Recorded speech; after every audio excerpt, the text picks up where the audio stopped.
Yes, Yes, Kiran. yes, thank you.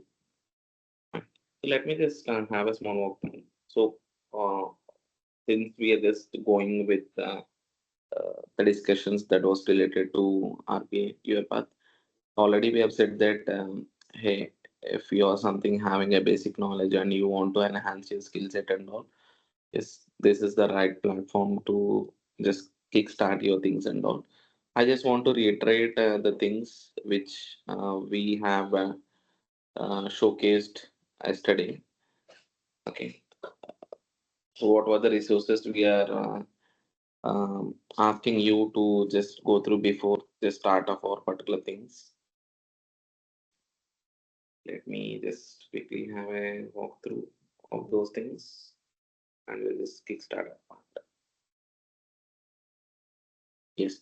So we have a channel that is Hyperautomation-ai.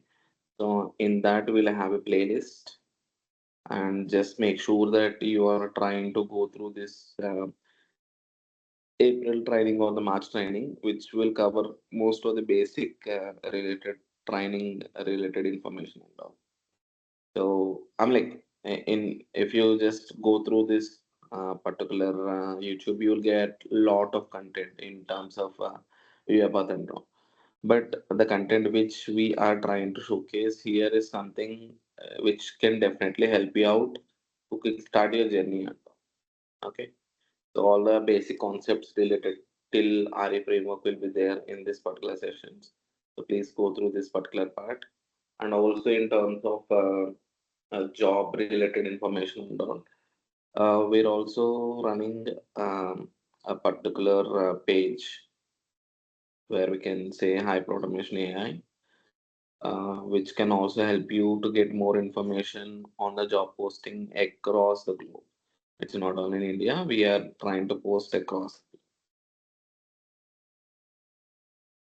Okay. So this is the information you can get on a daily basis. It's free of cost. You can just join. We are just trying to share all the openings across the globe. Okay. Fine. So these were the two platforms we ask you to just follow if you're uh, seriously looking for a job change, or else like you're seriously looking for a job in your path space and all. Yes, you're in the right platform. And to showcase, again, we are going with all the components related to the market trends and all. As yesterday we discussed, these are the components we'll be trying to showcase as part of a particular automation journey here. It starts with the basics, not with the basics, with the advanced topics of Studio, and you'll have a one real-time end-to-end project run on the ERP-based application and a test manager where you'll do an essay, where you'll try to do a Salesforce project and document understanding AI center and action center. You'll get all the concepts related right from the classifiers, extractors, and all these things. The orchestrator for the deployments and maintenance and automation ops. We will try to utilize solution manager for deploying the things and all. So these were the contents you will try to have an access. This is what we are trying to say. Like you'll have 20 plus hours of free basic UiPath basics content. Yes, that will help you to kickstart your journey. Okay, fine. So as we already know, what is RPA, what is UiPath, and all these things. We'll just directly jump into this most interesting slide here. We'll just not. We'll just at a very high level talk on this particular slide. So we are talking about the robotic development life cycle. So these were the phases that will be there, right from the initial manual process conversion to robotic workforce. So basic input is your manual process, and your final agenda is to convert your manual process into robotic process or else a robotic workforce, right? So in this process, we have different sort of stages. First phase we can call it as process management phase, or else we can even call it as a discovery phase. Second phase will have a PDD or a define phase. Third phase is a design phase, and after having a design, we'll try to just go with a build or a test. And before deploying it in the production, we'll have a UAT. And in the deployment phases, it has two things again. Is it something a third party person's or else there is a separate team who maintain the bots? You need to provide initial 2 weeks of hypercare. If not, yeah, like you will be maintaining the bots. So hypercare is nothing but it's a warranty period for your particular bot, stating that what are the product you have developed is working fine in the production. If you have any issues that comes into production, you'll be initial L1 support for initial 2 weeks, where you will be trying to fix all the things. If there are major changes, that will be something very new. That will be considered as change request, and again, it follows a cycle, right? So these were the different stages you can foresee. So and also, it is also very important to understand the different roles what we can experience in the RPA team here. It's a project manager who will be responsible for the project delivery and all. We have an infrastructure engineer and the service support engineers helping us to set up the environment for us. Let's say I want to automate an SAP based application. I want to interact with the database. So here the infrastructure engineer and the service support persons will be helping us setting up the things and all. We have the solution architect who will be helping us designing how your solution should be looking like. Let's say I want to do a PDF automation. So is it something a normal PDF automation we can perform, or else we need to utilize the document understanding? So which components required, how it should be required, where it simple, like let's say I want to construct a home. You will go to an architect who will try to design how your building will be looking like, right? The same thing happens here with the solution architect. He'll be designing how your solution should be looking like, right? And here comes the RP developer who will be responsible for building the bots, designing the bots, and all these things, and testing the bots. So we'll have a business analyst. So here the business analyst or SME is a very important role. Let's say I'm trying to automate some ABC bank processes. So I have some sort of I need some sort of a clarity required for the automations in terms of the process information. So every time I cannot go to the client and ask because I might be working on a different time zones, or else like the client might be busy or whatever the things it is. So we require the business analyst, or I can say SME. They play a very crucial role here because he or she is responsible for converting information from the client to the development team. So he'll be acting as a bridge in providing the information from the client to the development team. Okay, he is a very key role or a crucial role in trying to provide the information here. Okay, so without much delay, let's try to understand a couple of phases here today. What were the documentation involved? Who were the stakeholders involved? Let's say the first phase we are talking as a discovery phase or a process management phase, right? So in this particular phase, we will try to analyze whether the process can be automated or not, first of all. So who will be the stakeholder? Basically, the project manager, business analyst, and based on the time, what I can say, availability of a particular resource and all, even the developers might come into picture. Okay, but mostly the project manager and the business analyst will be the key stakeholders in this particular what I can say in this particular phase here. Okay, so how do we assess whether the process can be automated or not? Get it? So how can we assess whether the process can be automated or not here? Right. So there are some key factors which we need to consider here. So let me just open a document which can help us in just trying to analyze the things.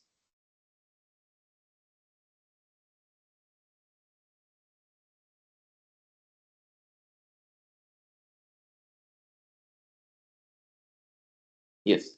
So in this initial process analysis document, which can help us in understanding what were the factors which will help us whether the process can be automated or not. I can say these were the uh, like major points we just need to consider while considering in the discovery phase. The process can be automated. Again, there will be two scenarios when we try to get a project from a particular client here. The client will say that, hey, we have a problem statement. Can you see this particular process where we have a challenge? It's a repetitive process. Can you help us automating this thing? That is one approach. Or else we will try to go to a client stating that, hey, we have the capabilities in terms of UiPath. Are you interested in automating your processes and all? So in that case, they'll come up with the sample process. Then we will try to assess. We will try to just have a walkthrough of everything, and then we will try to come up with a statements. Hey, we can automate this particular process and all. So these were the two scenarios where we can understand whether we are trying to pitch in or else like we are trying to solve the problem of a particular client here, right? In these scenarios, let's say there is a process they are trying to explain us, and after which we are trying to consider whether the process can be automated or not, right? The first thing is the business process definition.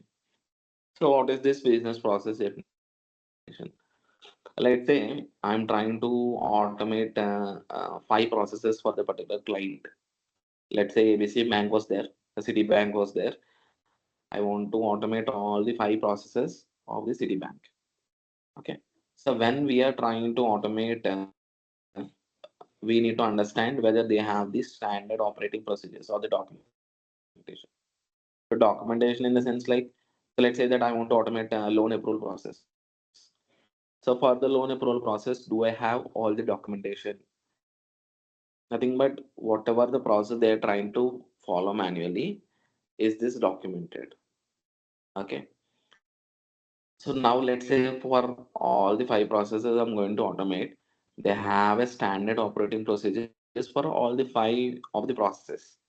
So then we can rate this particular area as one because it's we don't have any challenge here for the automation because we have all the information related to the particular process. Yes, that is fine, totally fine for us.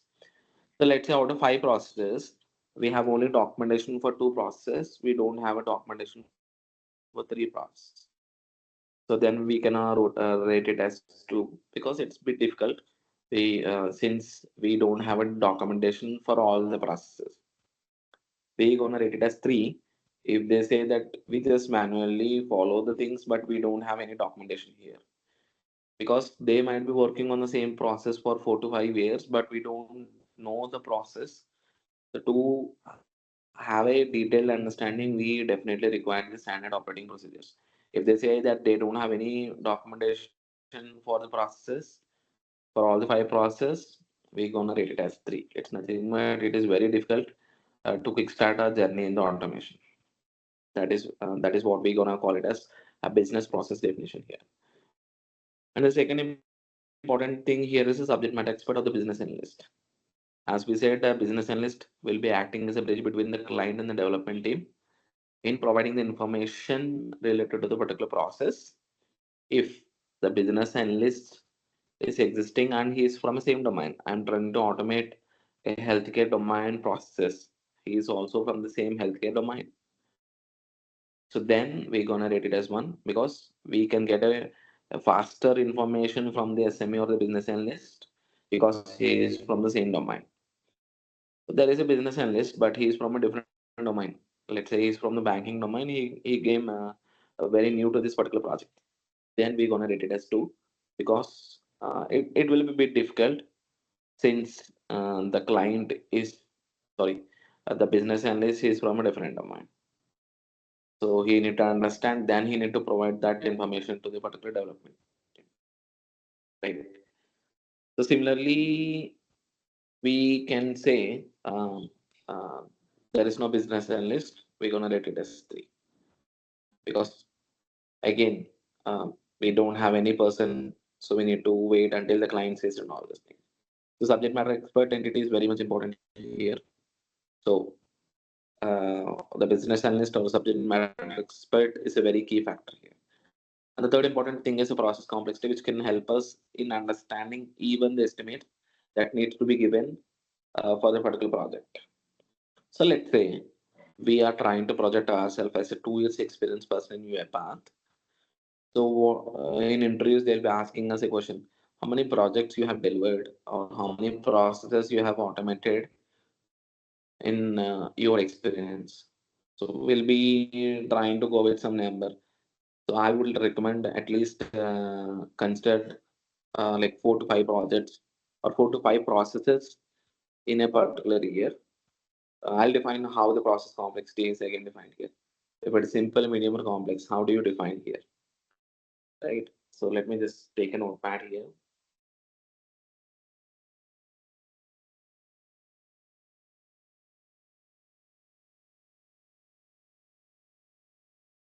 So we would like to see how actually the process complexity is actually defined.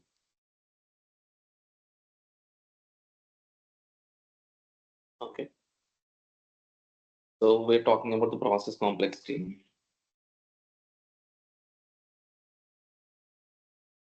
Okay. So when we're talking about the process complexity, there were 5 factors which can help us understand whether the process is simple, okay, medium, or complex. Okay. Simple again, the factors that can help us in understanding these particular things are first thing I can say a number of steps in the particular process. So what is this particular steps? Let's take an example of loan approval process. Initially, I need to download all the applications. Okay, so download all applications. Okay, so try to read each application.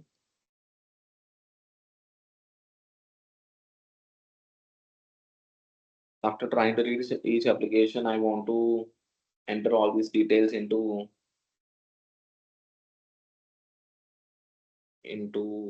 a Sibyl score.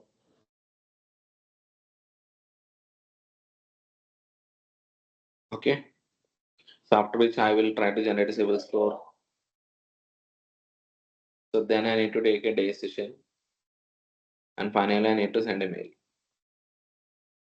Right. So here we have around 6 to 7 steps which can help us define the particular process. Right. Similarly, here, if your process is having less than 15 steps, it's a simple process. If it is having something around 15 to 25 steps, it's a medium, and it's greater than 25, it's a complex process.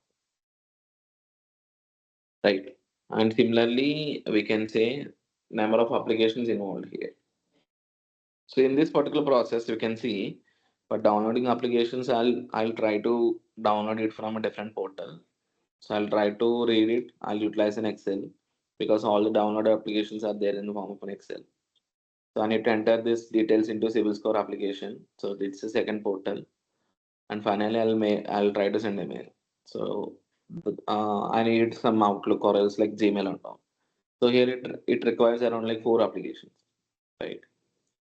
So if your process is having less than 5 applications and it requires around 5 to 8 applications and it requires more than 8 applications, so your process is simple, medium, or complex.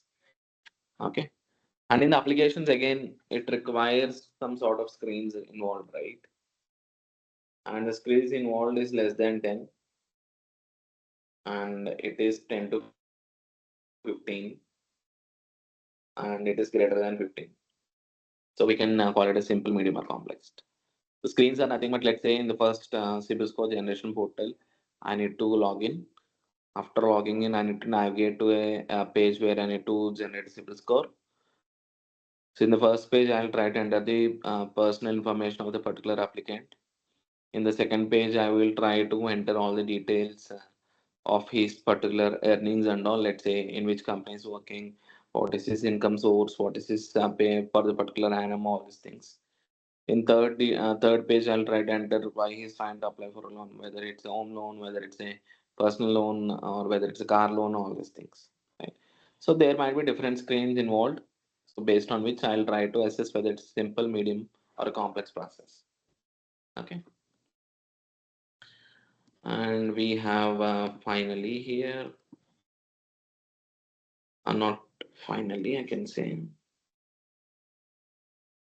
So we have screens, and in the screens we can see different sort of fields.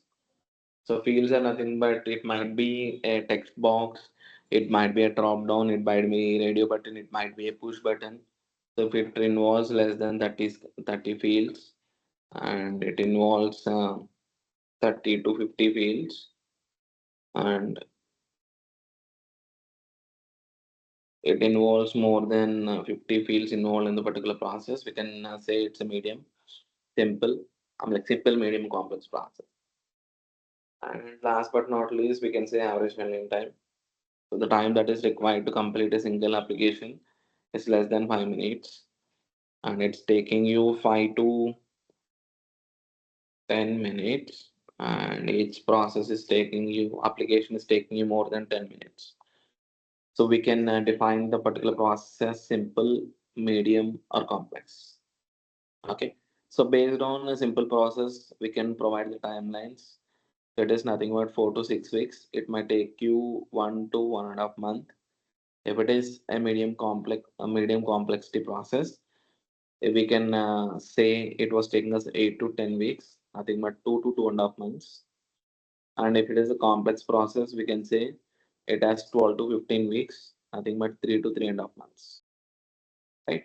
So based on which, if the interviewer will ask you how many years of experience you hold overall, and what is the year, like what is the expertise you hold in terms of things that was related to your process involvement and all, you can justify something like this, like though you're from a different domain, and let's say you're trying to jump into this particular UiPath platform, or else you have experience in automation where uh, or else like you are trying to convert into your path profile and all.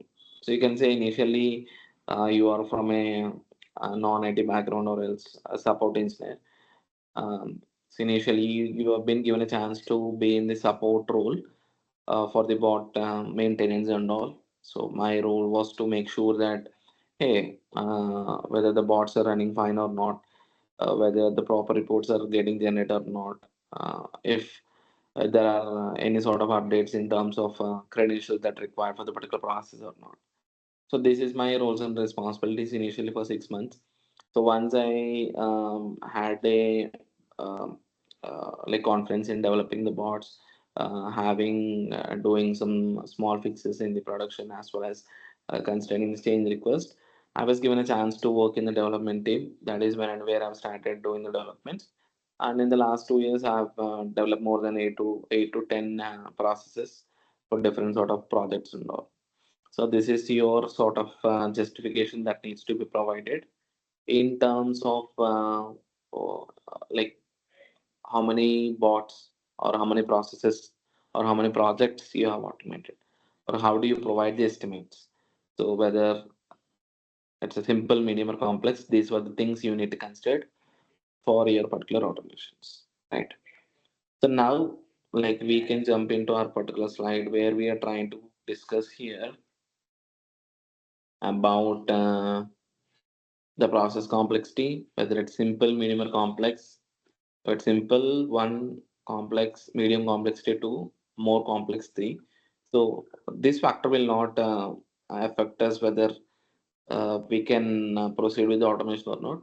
This factor will help us in estimating the size and trying to just provide the timelines for the particular applications. Okay. And the fourth important factor we need to consider here is a host application technology. Uh, Host application technology is nothing but what were the applications that was involved during your process automations. As in the loan approval process, I see I have utilized two different portals, web portals.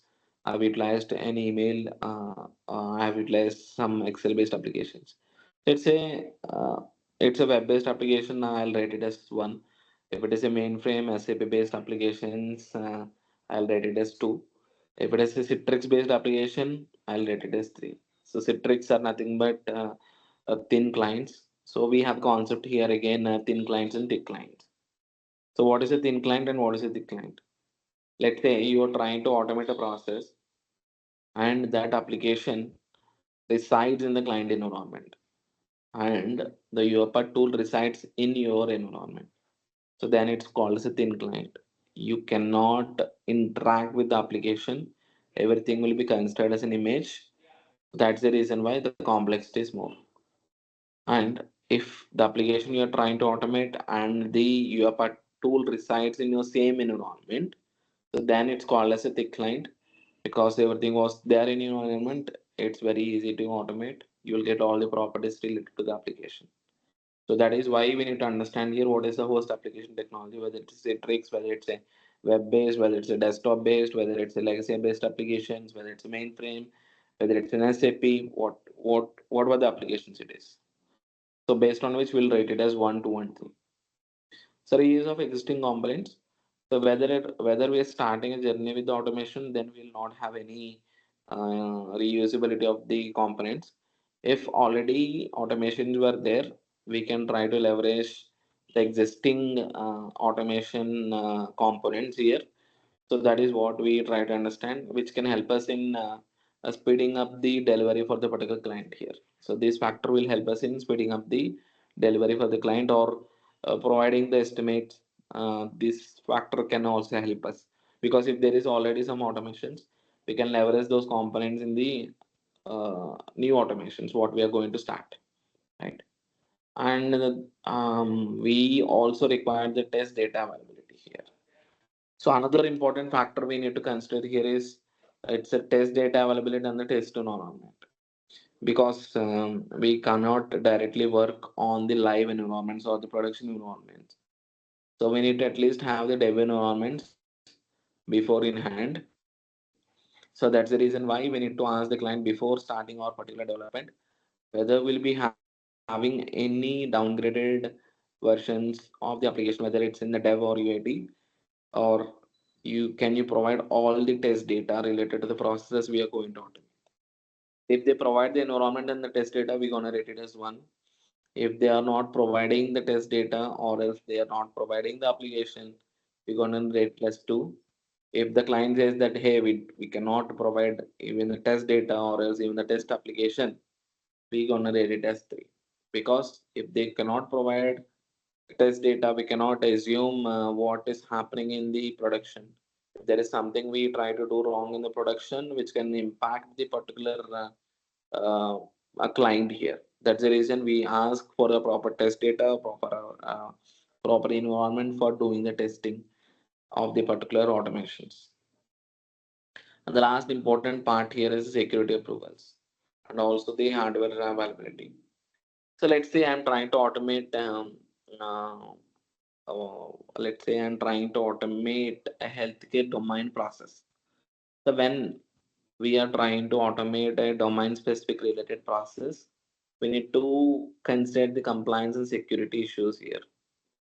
So a simple example, let's say I want to release some product into the market.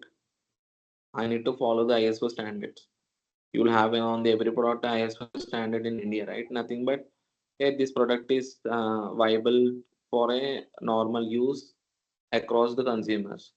In the similar way, um, let's say I want to automate a process in the healthcare domain, you need to be a HIPAA compliant.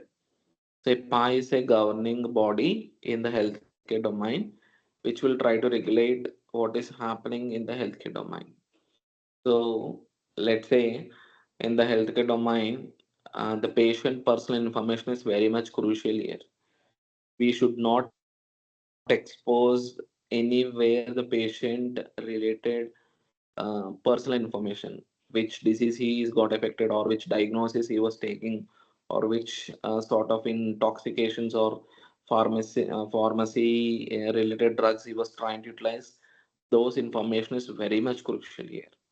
So that information should not be exposed or given to any sort of a person outside the particular regions here. So that is what we call as here as an HIPAA compliance. Or else, like there will be some application which states that there should be no sort of a program or a bot should be handled or trying to replicate something in their applications. So in that scenario, we should also take the application owner access or permission to get a user ID password which we are trying to automate. So that is what we call as security approvals. If that particular security approvals and the client says that hey, we can easily get the access application to the particular access, we're gonna rate it as one. The client is not aware that whether we can get it or not, we're gonna rate it as two. The client says that no, it's not possible to get an access to an outsider apart from the organization what we are working, then we're gonna rate it as three. If we are not getting the access, we are not able to do the automations, right? So considering all these particular factors, we're gonna rate the particular things as 1, 2, and 3. So one is simple because we have all the things related for the automation. Two is bit difficult, though there is some information missing. Yes, still we can go ahead and we can start the development or we can do the automations. Three is nothing but it's very difficult because there is some piece of information required is missing, or else the application access is not there, you don't have the test data, you don't have a business analyst. Yes, these were all things that will be considered as a challenges, and that will be not considered for the development here, right? So that is what we can consider here in the first phase of initial process analysis, or we can say the process management phase or the discovery phase. So once we know that hey, everything is available here, we will try to go with the define phase, which we call it as considering or building the PDD. Some companies might call it as BRD also, a business requirement document, or as a PDD. It is nothing but the process definition document, which will try to capture all the information related to a process which we are going to automate. Right. So why we require all this information? We are a developer, we will be just doing these things, right? It is not something like that. What happens here is, as a developer, when you're trying to work in a team, in some organizations, let's say when I started my career with an ABC organization, I was a fresher there, but I was given an opportunity right from the initial requirement gathering, feasibility analysis, PTD documentation, STD creation, doing the build, doing the testing, having a peer review, having a UAT. Everything was done by a single resource itself. If 10 people are there, 10 processes, they are trying to maintain only 10 processes. Then I have worked with a different organization where my role was only doing development. I'll get the PDDs and STDs, and I'll just try to just go ahead with those things. Okay. So and there is a separate testing team, there is a separate UAT team. So there were different sort of factors that depends. And if you're trying to expose yourself as an experienced person, you need to understand what is done before automation and what is done after the automation too. Though your role might be very minimal in these different phases, but still you should be able to understand the terminology or what is done before the automations too. Okay. So PDD helps us in trying to make sure that hey, this is the process we are trying to automate, and that is where we are trying to go ahead with the things. Okay, so let me just open some process.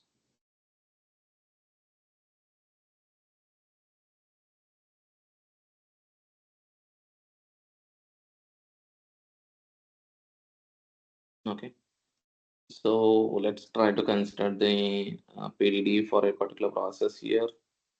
It's a vendor onboarding process. So this is the process we are gonna see in the real time project also. So we'll try to just consider here who is the business analyst or the SME, who is the process owner here, who is providing the information, who is on their contact details and all these things. So why this period is important here, we'll try to explain you. So what is the process full name? It's vendor onboarding process. What is the process area? It's in finance and accounting. In the process area, what is the department? It's accounts payable. So short description of the process.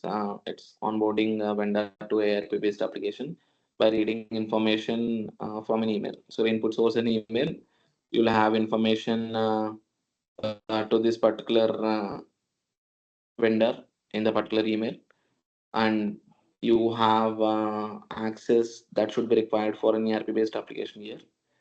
So daily your process runs at morning 10 o'clock. Okay, so number of times the process is run by it runs only one day, and at an average it takes around 200 applications. So these things information is required to assess how many bots are required for the particular process. Okay, and also what is the peak volume? 500. Number of persons are working, 5 people are working, right? So all this information is very important for us to understand things. As we said, right? So we required some ERP based application. We required Excel or Office to just have the things required for us. I'm just explaining a very high level here. So this is a high level process how the as document will be there, and also we'll talk about the process related information here. Okay, so this is your first step to launch your application. Detailed process information, I think we have a separate document there.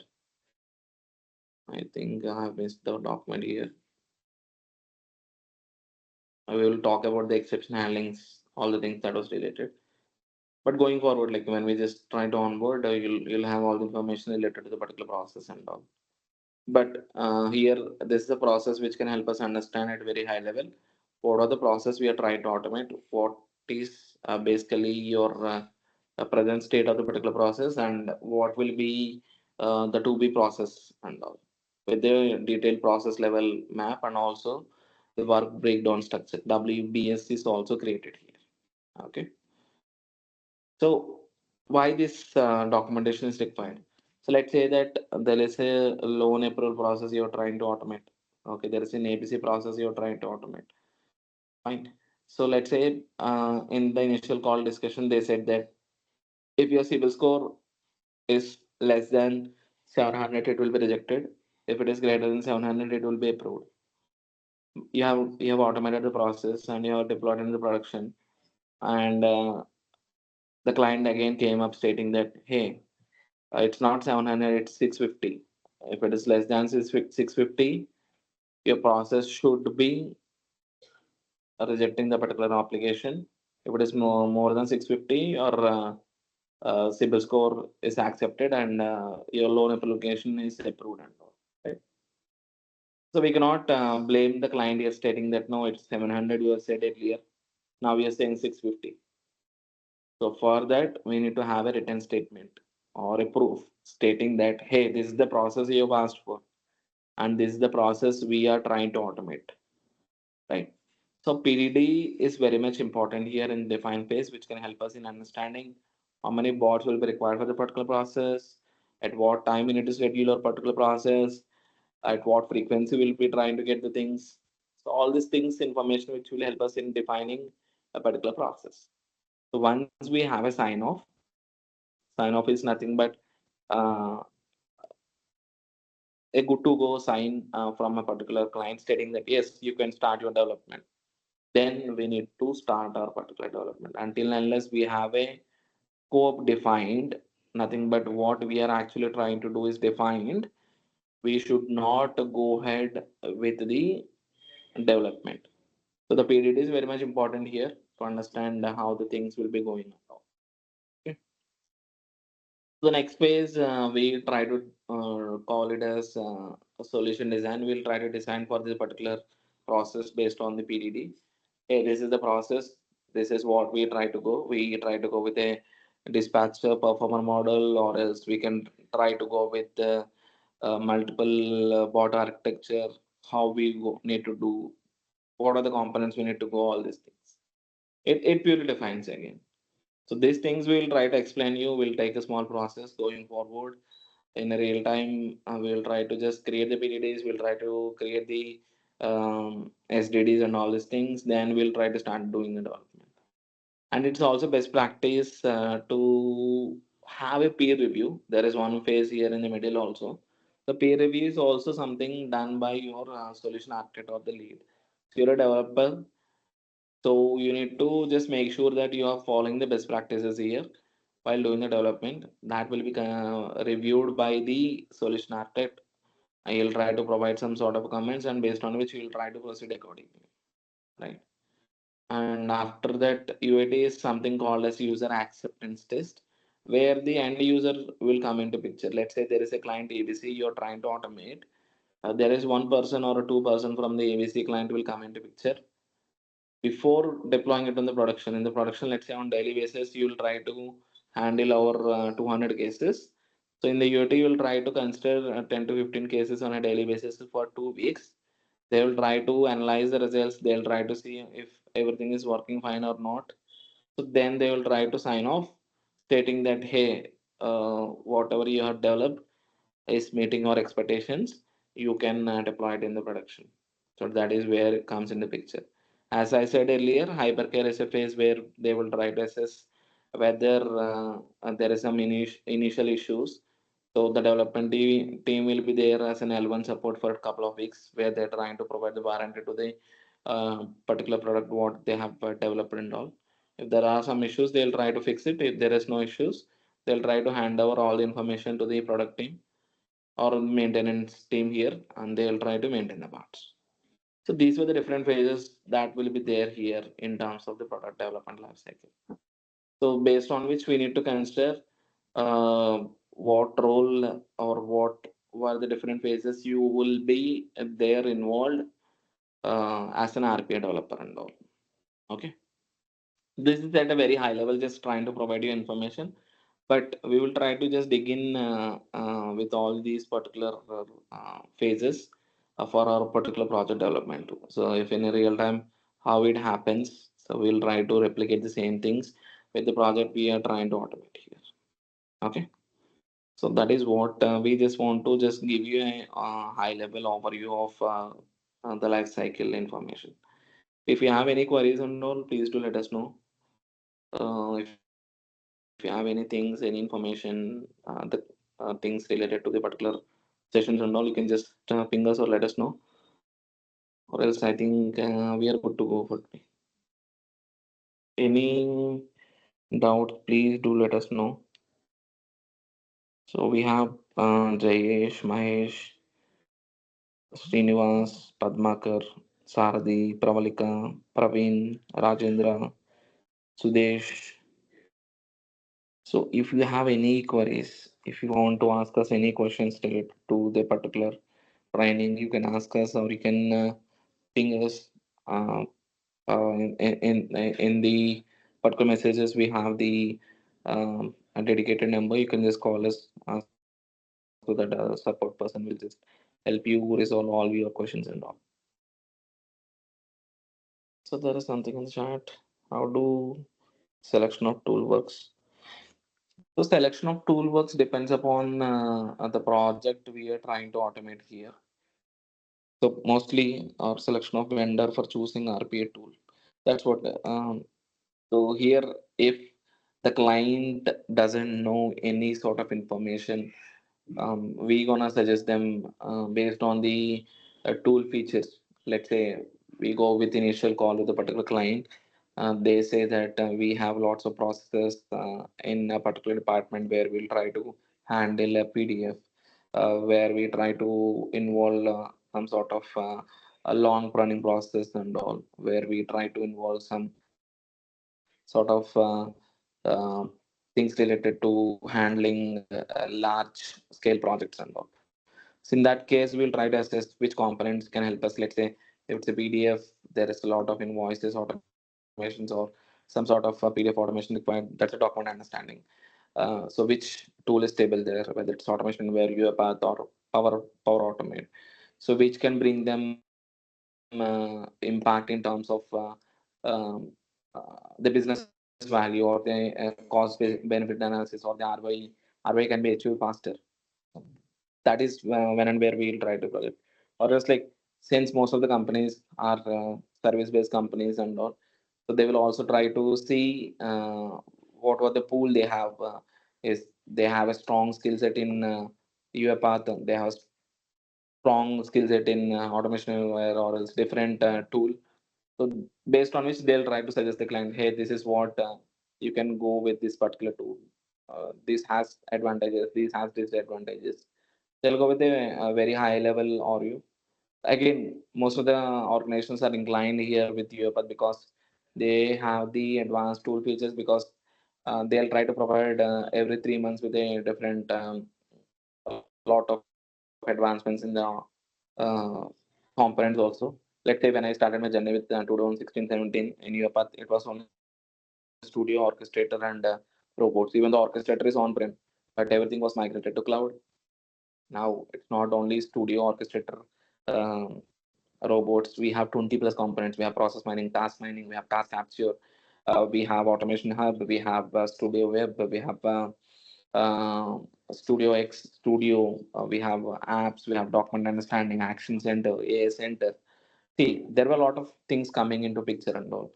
So it's not that all the components are required. Yes, we require more component knowledge. That's the reason why in our particular training we are trying to concentrate on the most components that are trending in the market or required in the market. Right. Hope I have answered your question, Pravalika.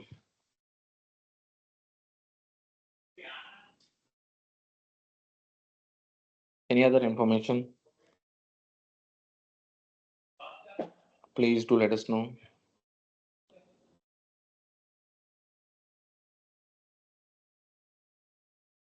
Yeah, I think we're good for today. So we'll share the recording also, just to have a walkthrough of the things what we have discussed.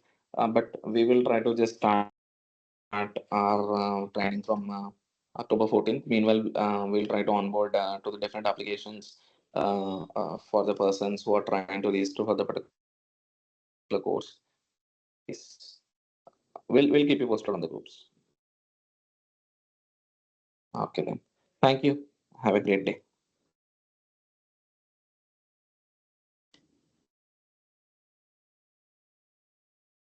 Okay. Any other information? Yeah, I think we have. Yes.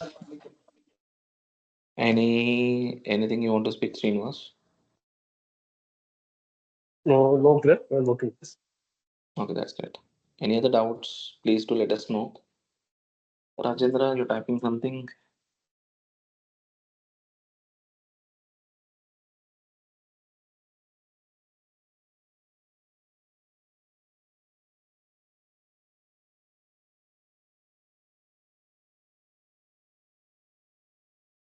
Okay, I think we are good. Rajendra, you want to speak something?